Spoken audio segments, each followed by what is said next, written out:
আজানা, আজানা, আজকে আমি অনেক খুশি। কি হয়েছে আজকে হঠাৎ এত খুশি?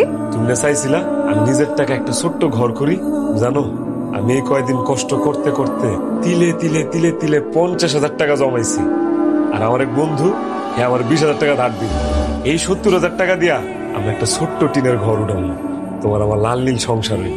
কি কও 50,000 টাকা জমাইছো? কই দেখি। এই যে। দিদি আমার দাও তো।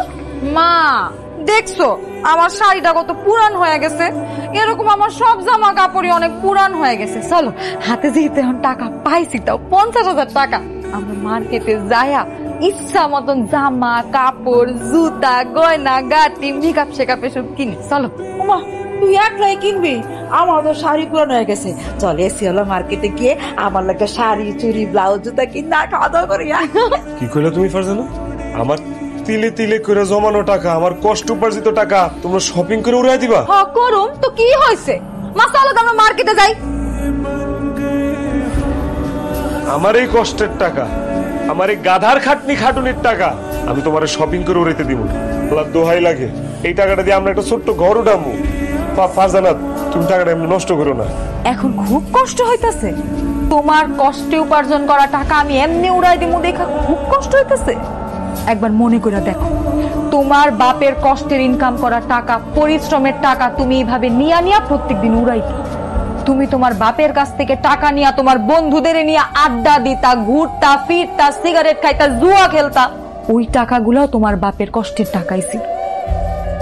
তোমার যেমন এখন খুব কষ্ট হইতাছে, তোমার বাপের এর চাইতেও বেশি কষ্ট হয়েছে। তুমি তার পোলা, তার সন্তান, এই কারণে সে তোমারে কষ্ট দিয়া কথা বলতে পারে। কিন্তু তুমি কোনোদিন তোমার বাপের কষ্টটা বুঝো নাই, তোমার বাপের পরিশ্রমটা বুঝো নাই। এবার বুঝছো? নিজের কষ্টে ইনকাম করা টাকা, নিজের পরিশ্রমের টাকা এরকম বিনা কারণে উড়াইলে কিরকম কষ্ট লাগে। ঠিক কইছো ফারজানা, আমি অনেক টাকা পয়সা নষ্ট করছি।